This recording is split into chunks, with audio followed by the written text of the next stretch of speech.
November 24th, 1971, Thanksgiving Eve, Portland, Oregon, Portland International Airport. A man approached the Northwest Orient Airlines counter and paid cash for a one-way ticket. Flight 305, Portland to Seattle. 30 minutes in the air. He gave his name as Dan Cooper. He was unremarkable in every way. Middle-aged, average height, dark suit, white shirt, black clip-on tie, sunglasses. He carried a briefcase and a paper bag. He looked like a businessman heading home for the holiday. Nobody looked twice at him. He boarded the plane and took his seat, row 18, seat E, the very back of the aircraft. Right next to the rear exit door, he ordered a bourbon and soda, lit a cigarette, waited. As the plane lifted off the runway at 2:50 p.m., Dan Cooper reached into his pocket and pulled out a note. He handed it to the flight attendant, Florence Schaffner, who assumed it was a phone number from a lonely passenger. She didn't read it. He leaned toward her and said quietly, "Miss, you better look at that note. I have a bomb." Florence looked at the note. Then she looked at the man. Then she sat down next to him.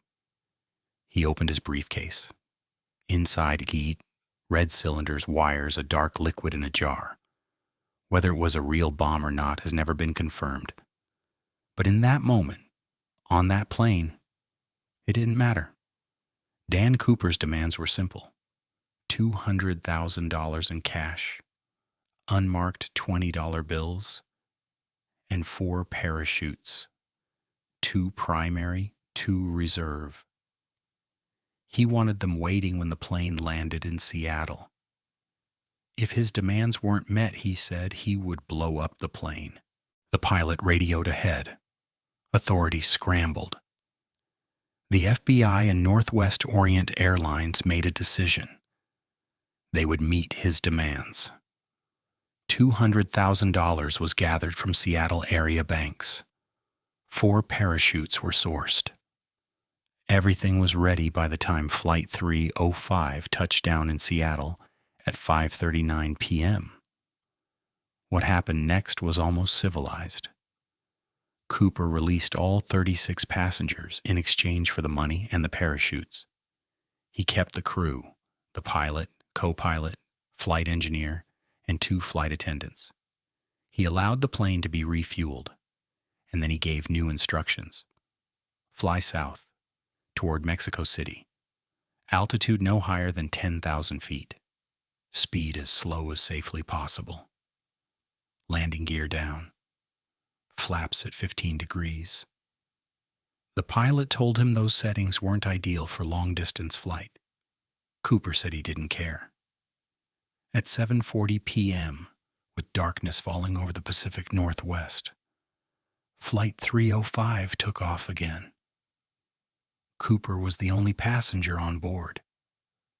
Somewhere over the wilderness of southern Washington state, at approximately 8:13 p.m., something happened at the back of the plane.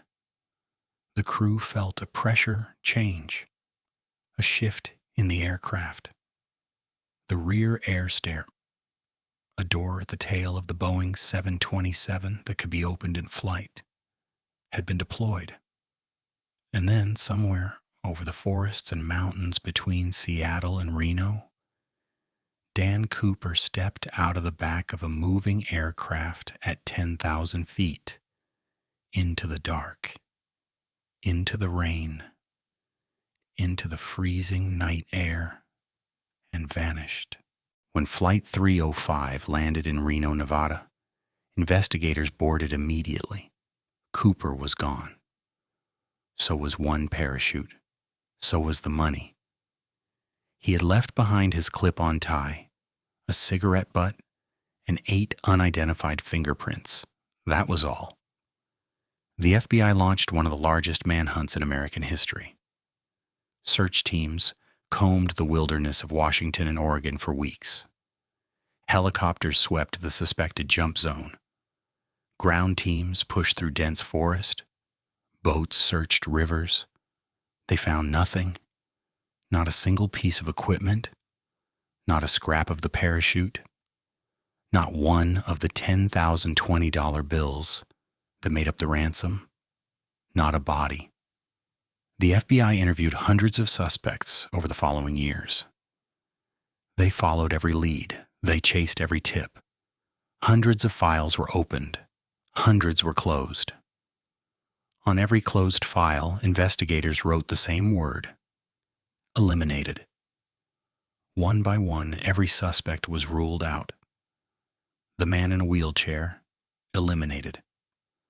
Richard McCoy, who hijacked a plane the following year in a suspiciously similar manner, eliminated after his physical description didn't match. Dozens of men named Cooper across the country, Ernst, all eliminated. The case that seemed like it should be easy to solve, one man, one crime, dozens of witnesses, turned out to be impossible. For 9 years, nothing. And then in February 1980, an 8-year-old boy named Brian Ingram was on a family camping trip along the Columbia River near Tina Bar, Washington. He was digging in the sandy riverbank when his fingers found something: rotting paper, disintegrating bills, held together by rubber bands that had long since fused with the decomposing money. His father took the bills, checked the serial numbers. They matched the D.B. Cooper ransom, $5,800 in decomposed $20 bills, found 9 years after the hijacking, buried in a riverbank. But here's what made investigators' heads spin. The bills were found in a location that didn't match any of the flight path calculations. The money should have been further north, deeper in the wilderness where Cooper was believed to have jumped. The Columbia River near Tina Bar was too far south, and the way the bills were bundled and buried suggested they hadn't simply floated there. Had someone placed them there? Was this a message, a clue deliberately left behind? Or had the river simply carried them over years in ways investigators couldn't calculate? To this day, nobody knows. The remaining $194,200 has never been found. So who was D.B. Cooper? Over 50 years of investigation have produced thousands of theories and hundreds of suspects. But a few details about the real Cooper are almost certain. He knew aircraft. His specific demands, the altitude, the speed, the flap settings, suggested someone with aeronautical knowledge. He knew the Boeing 727 had a deployable rear staircase. Most people didn't. He was calm. Eyewitnesses described a man who was polite, composed, almost friendly during the hijacking. He apologized to the flight attendants. He didn't threaten or harm anyone. He was experienced.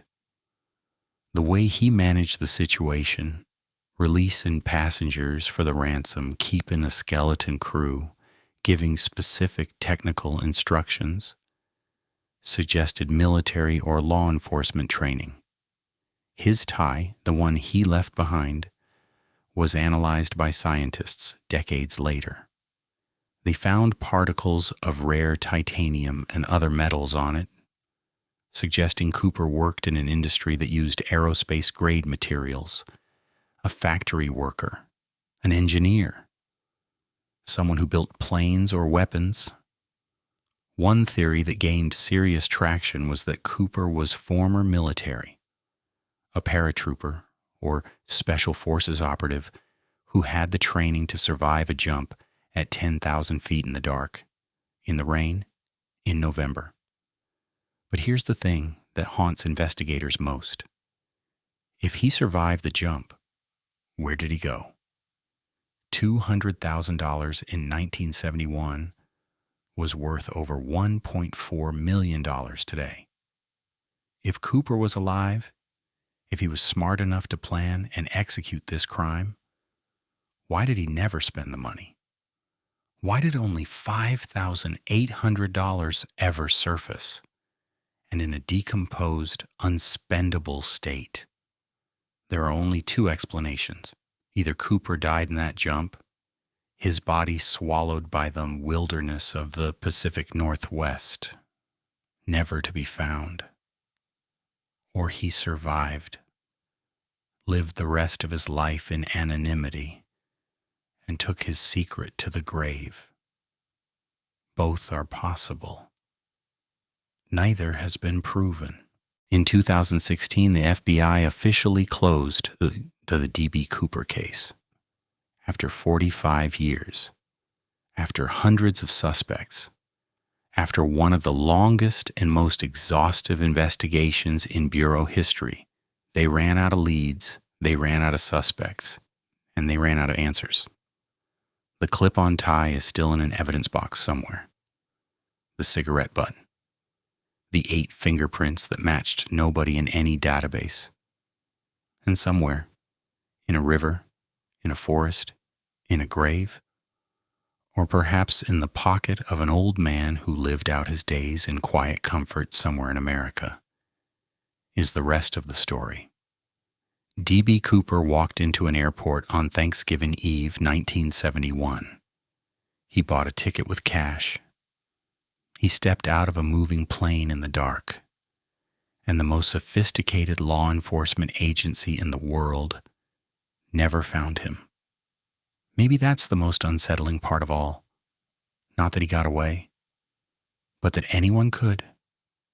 If this case keeps you up tonight, you're not alone. Subscribe to Deadlight Chronicles for a new case every Monday. Drop your theory in the comments below.